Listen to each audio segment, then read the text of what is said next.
Welcome back to another technical deep dive here in the debug zone. Today we're tackling a big question and breaking it down with insights from other users. Hopefully this clears up some misconceptions and helps you get the answer you need. So buckle up, stay a little curious, and let's jump right in.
And that's a wrap.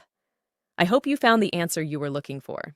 If you did, take a second to hit that subscribe button. It really helps out. And let me know in the comments which solution worked best for you. See you next time in the debug zone.